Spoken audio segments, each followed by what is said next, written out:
Friends ಇಲ್ಲಿ ನೋಡ್ಬೋದು Fevikwik company ಕಡೆಯಿಂದ ನನಗೆ ಒಂದು ಸ್ಕ್ಯಾಮ್ ಆಗಿದೆ. ಅದು ಯಾವ ರೀತಿ ಅಂತ ಹೇಳಿದರೆ ಇಲ್ಲಿ ನೋಡ್ಬೋದು, ಇಲ್ಲಿ ಫೆವಿಕ್ವಿಕ್ ಇದು 20 ರೂಪಾಯಿದ್ದು ಆಗಿರುತ್ತೆ.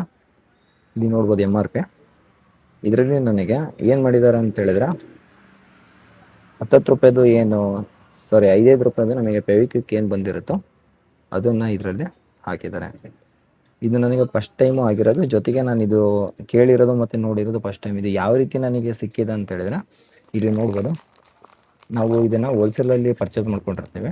ಅಂದರೆ ರಿಟೇಲಾಗಿ ನಾವು ಇದನ್ನು ಸೇಲ್ ಮಾಡೋದಕ್ಕೋಸ್ಕರ ಇಲ್ಲಿ ನಿಮಗೆ ಕ್ವಾಂಟಿಟಿ 84 ರಿಟೇಲ್ ಪ್ಯಾಕ್ಸ್ ಇರುತ್ತೆ. ಅದನ್ನು ನಾವು ಇಲ್ಲಿ ಸೇಲ್ ಮಾಡೋದಕ್ಕೋಸ್ಕರ ಇದನ್ನು ಪರ್ಚೇಸ್ ಮಾಡ್ಕೊಂಡಿರ್ತೀವಿ.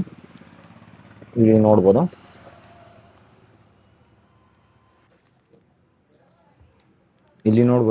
Get Fevikwik gel 500 mg with this pack ಅಂತೇಳಿ ಇಲ್ಲಿ ಕೊಟ್ಟಿದ್ದಾನೆ. ಇಲ್ಲಿ ಫ್ರಂಟಲ್ಲಿ ನೋಡ್ಬೋದು ನಮಗೆ ಈ ರೀತಿಯಾಗಿ ಅದನ್ನು ಕೊಟ್ಟಿದ್ದಾನೆ. ಇಲ್ಲಿ ಅದು 20 ರೂಪಾಯಿದು ಅಂತೇಳಿ. ಅದೇ ನಾನು ಇಲ್ಲಿ ಓಪನ್ ಮಾಡಿದ್ದೀನಿ. ಓಪನ್ ಮಾಡಿದ ಕೂಡಲೇ ನನಗೆ ಈ ರೀತಿಯಾಗಿ ಅದು ಫೆವಿಕ್ವಿಕ್ ಬರಬೇಕಿತ್ತು, ಆದರೆ ಅದ್ರ ಬದಲು ನನಗೆ ಈ ರೀತಿಯಾಗಿ 5 ರೂಪಾಯಿದು ಫೆವಿಕ್ವಿಕ್ಕನ್ನು 2 ಕೊಟ್ಟಿದ್ದಾರೆ. ಇದು ಫಸ್ಟ್ ಟೈಮ್ ಅಂತ ನಾನು ಪರ್ಚೇಸ್ ಮಾಡ್ಕೊಂಡಿಲ್ಲ. ಆಲ್ರೆಡಿ ನಾನು ಭಾಳ ಸತಿ ಇದನ್ನು ಪರ್ಚೇಸ್ ಮಾಡ್ಕೊಂಡಿದ್ದೀನಿ, ಆದರೆ ರೆಗ್ಯುಲರ್ ಆಗಿ ಈ ರೀತಿಯಾಗಿ ಫೆವಿಕ್ವಿಕ್ ಇಲ್ಲಿ ಏನಿದೆ ನಾನು ಇಮೇಜಲ್ಲಿ ತೋರಿಸ್ತಿದ್ದೀನೋ ಅದೇ ರೀತಿಯಾಗಿ ಫೆವಿಕ್ವಿಕ್ ಬರ್ತಾ ಇತ್ತು. ಆದರೆ ಫಸ್ಟ್ ಟೈಮು ನನಗೆ ಈ ರೀತಿಯಾಗಿ ಬಂದಿದೆ.